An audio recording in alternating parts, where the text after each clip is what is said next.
High বন্ধুরা, তোমরা সবাই কেমন আছো? আশা করি ভালো আছো। আমিও ভালো আছি। আজকে চলে এসেছি আমার ভোরবেলার থেকে কিছু ভ্লগ ভিডিও শেয়ার করতে।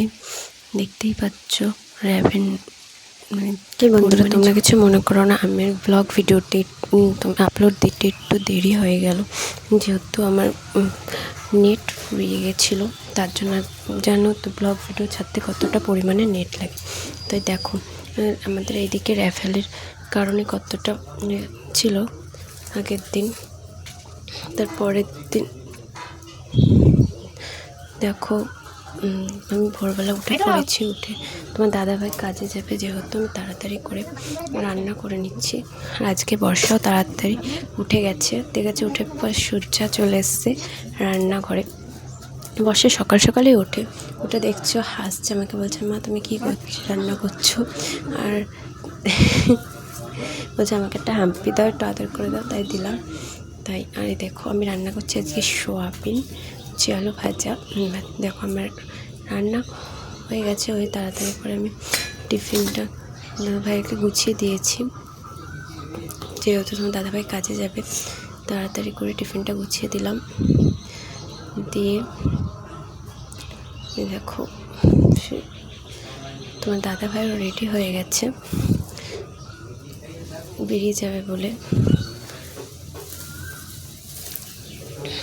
আর দেখো আর এটা হচ্ছে বর্ষার জেঠু, মানে আমার শ্বশুরা ভাই, তার মানে এটা হচ্ছে নজেঠের ছেলে, বর্ষার জেঠু। তাই দাদা বর্ষাকে কি একটা দুটো খাবার দিতে নিয়ে আগের দিন কোথায় ওরা অষ্টম পড়ছিল, তাই সেই ভোগ প্রসাদে দেখো র্যাভেনের কাণ্ড ছিল। আজকে সকাল সকাল দেখেছো কতটা পরিষ্কার হয়ে গেছে আকাশটা। আমি তারপর সোজা চলে আসলাম ছাদে, যেহেতু আমাদের ধানটা ভিজা চলে। আগের দিন তোমাদের দেখিয়েছিলাম, তো ধানটা না বারান্দাতেই মেলা ছিল। তোমরা কেউ দেখেছো কিনা, খেয়াল করেছো কিনা জানি না। তাই আমার শ্বশুরমশাই ছাদে ধানটা মেলে দিয়েছে। তাই আমি দিকের সকালের কাজকর্ম ছেড়ে সোজা চলেছে। রোদ উঠেছে দেখেছো তো, র্যাভেলের তাণ্ডব ছেড়ে আকাশটা আজ পরিষ্কার হয়ে গেছে, ঝলমলে আকাশ, কি সুন্দর রোদ উঠেছে। দেখো ধানটা তাড়াতাড়ি করে পা দিয়ে দিলাম। পা দিয়ে এটা হচ্ছে আমাদের ছাদ, দেখতে পাচ্ছ। ছাদের ওপাশে রয়েছে আম গাছ।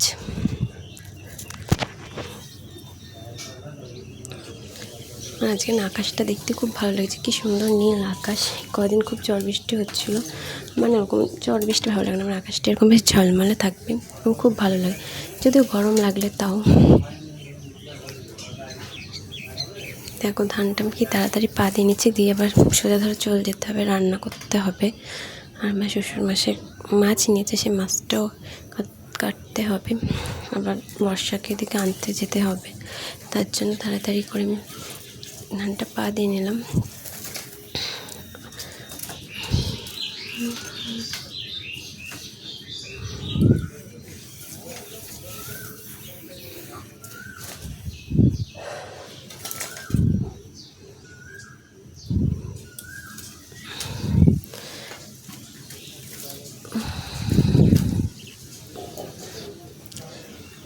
আর জানো তো আমাদের দিকে ঝড়ে খুব একটা ক্ষয়ক্ষতি হয়নি। তোমাদের ওইদিকে কীরকম হয়েছে কিনা জানি না, যে ঠাকুর করে কারোর কোনো ক্ষতি না হয়ে থাকুক। হালকা পরিমাণে ঝড় হয়েছে। আর সূর্যার ছাদের থেকে চলে আসলাম সোজা রান্নাঘরে। দেখো আমার এদিকে ভাতও বসিয়ে দিয়েছি, ভাত বসিয়ে তাই আমি ধানে পা দিতে গেছিলাম। দেখো এদিকে আমি ভাতও বসিয়ে দিয়েছি।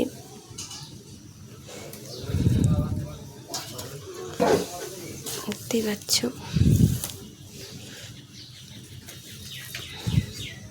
এবার এদিকে ভাত হতে হতে আমি দেখো মাছটা আমি রেখে গেছিলাম। কী বলো তো, আমার মানে চাষবাসের বাড়িতে আমার একটা দিকে কাজ করতে গেলে একটা কাজ করতে করতে আমার সামনেতে 1000টা কাজ করতে, তাই ভাত বসিয়ে কিন্তু ধান কাটতে পা দিতে চলে গেছিলাম। এবার সোজা চলে এসেছি মাছ কাটতে। আমি না কোনো দিনও মাছ কাটি না, শাশুড়ি মাই মাছ কাটে, কেউ তো শাশুড়ি মা বাড়ি নেই, তোমাদের আগে বলছি শাশুড়ি মা গেছে ননদের বাড়ি, তাই দেখো মাছ কাটতে গিয়ে কী হাল হচ্ছে দেখতেই পাচ্ছ। যা কাটতে না পারলে আর না জানলে যা হয় আর কি, পিছলে পিছলে যাচ্ছে। তার জন্য এই দেখো একদিকে মাছ কাটছে, অন্যদিকে ভাতও হয়ে যাচ্ছে। আবার যেহেতু করতে করতে আবার ধানে পা দিতে যেতে হবে, তার জন্য তোমরা কে কে মাছ কাটতে আমার মতো এক্সপার্ট তারা নিশ্চয়ই কমেন্টে জানিও। মাছটা কিন্তু খুব ভালো জ্যান্ত কাটছিলাম না, অনেকটা ভালো রক্ত পড়ছিলো। এটা কী মাছ বা এটা হচ্ছে সিলভার কাপ মাছ। আমি খুব কম মাছেরই নাম জানি, বেশিরভাগ অনেক মাছেরই আমি নাম জানি না। এদিকে মাছ কাটতে কাটতে আমি এদিকে উনুনে জালটাও দিচ্ছি। কী বলো তো, যেহেতু ভেন্ডি গাছ, সে ভেন্ডি দানা ছাড়াচ্ছিলাম না, দেখতেই পাবে আগের ভিডিওতে। সেই ভেন্ডির খোলাটি জাল দিচ্ছিল, তাই বারবার নুনটা নিভে যাচ্ছিলো। দেখো আমি দেখছি আমার মাছটা কাটতে, তাহলে পিসগুলো বড় হয়ে গেছে কি ছোটো, কোনোটা তেড়া, কোনোটা ব্যাকা, কোনোটা বড়, কোনোটা একেবারে ছোট, এরকম হয়ে গেছে। যে তুমি না কাটতে জানলে যা হয় আর কি। দেখো আমার মাছটা কাটা হয়ে গেছে, এবার আমি এই জায়গাটা পরিষ্কার করে নেব।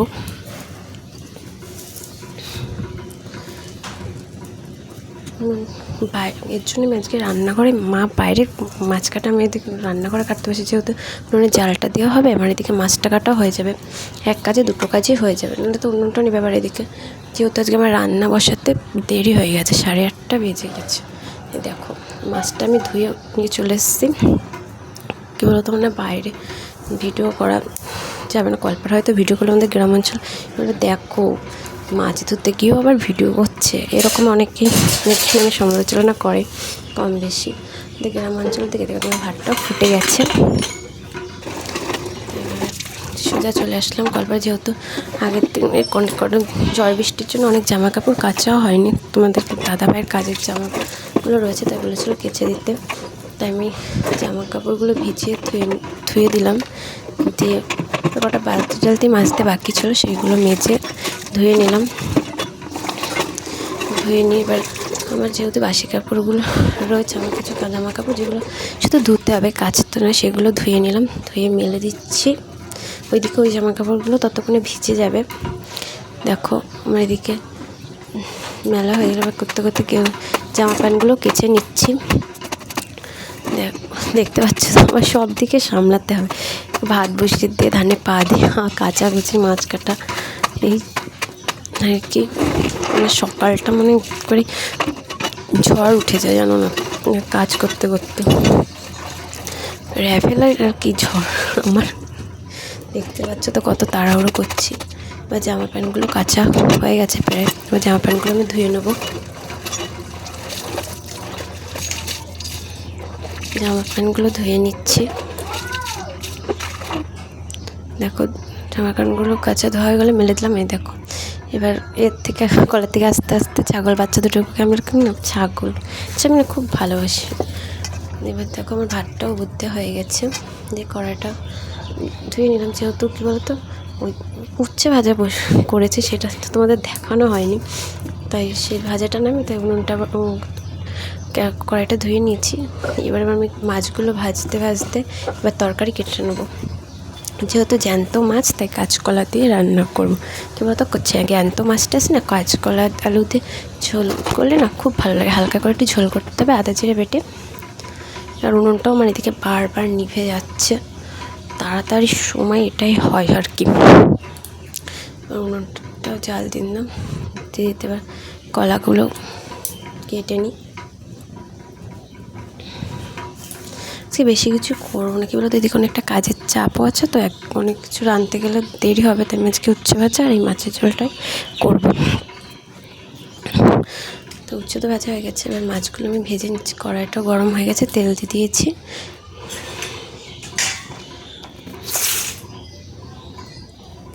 এবার মাছটাতে নুন হলুদ মাখিয়ে নিচ্ছি।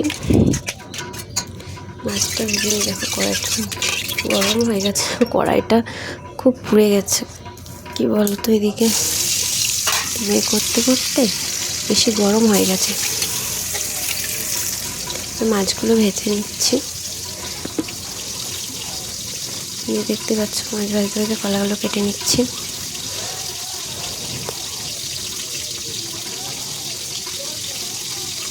একা হাতে সব সামলাতে খুব প্রচণ্ড সারাদিন করতে করতে কষ্ট হয়ে যাচ্ছে।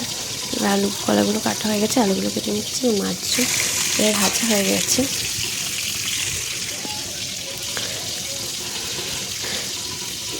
ঘুমটা বারবার নিভে যাচ্ছে। আলুগুলো কেটে নিচ্ছি। কলা কাটা হয়ে গেছে প্রায়।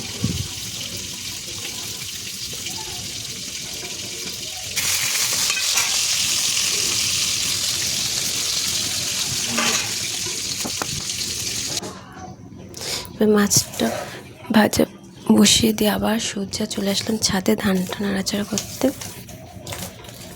বাবা শ্বশুরমশাই বাড়ি এসে বলছিল যে ধানটা পা দিয়ে আসবে একবার গিয়ে, তাই সোজা চলে আসলাম ধানে পা দিতে।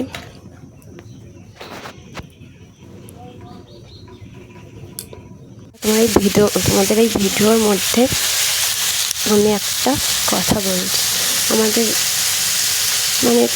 এখানে মানুষজন কীরকম জানি না, আমাদের এখানে যেরকম ভিডিও করতে গেলে নেটের সমস্যা, টাওয়ারের সমস্যা, তেমন মানুষেরও সমস্যা। দেখো এবার ধানে পা দিতে দিতে সোজা চলে এসেছি তাড়াতাড়ি করে রান্নাঘরে। ভাবলাম মাছগুলো পুড়ে গেল কিনা, আদৌ পড়েনি। ঠিক আছে, দেখি ভালোই আছে। এভাবে সব মাছগুলো কথা বলতে তোমার মাছগুলো ভাজা হয়ে গেছে, তাই আমি তরকারি দিয়ে দিলাম একটু তেল, আর দিয়ে দেবো জিরে ফোড়ন। অনেক হয়তো 5 ফোড়ন দাও, আমি জিরে ফোড়ন দিই। জিরে ফোড়ন দিয়ে এবার আমি তেলে সব কলা আলু সবজিগুলো দিয়ে দিলাম। দিয়ে ভাজতে ভাজতে এবার আমি মশলাটাও করে নেব। দেখো আমি সবসময় শিলনোড়াতে বাটনা করি।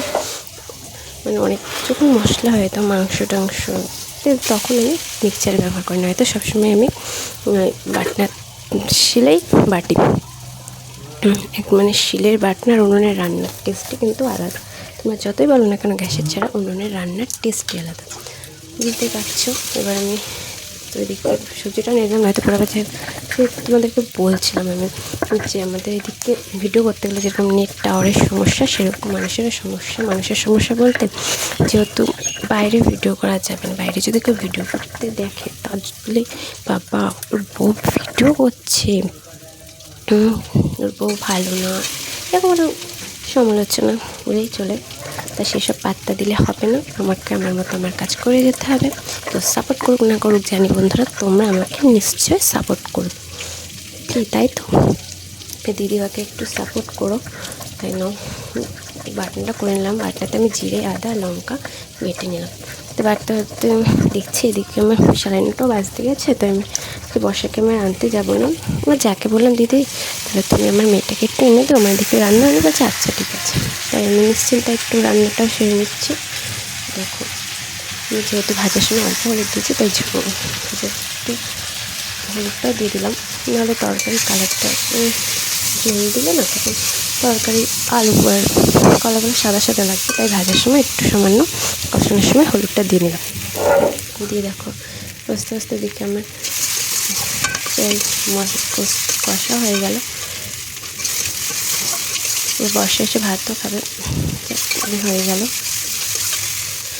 এবার দিয়ে দেবো আমি জলটা।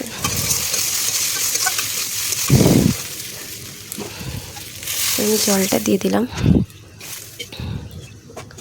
তো এবার ভাজার সময় অল্প হলুদ দিয়েছি বলে তার জন্য আমি এবার একটু নুন হলুদ দিয়ে দিলাম। দিয়ে এবার মাছগুলো আমি আস্তে আস্তে দিয়ে দেবো। দেখো দেওয়া হয়ে গেছে। এবার দেখো ঝোল হয়ে গেছে।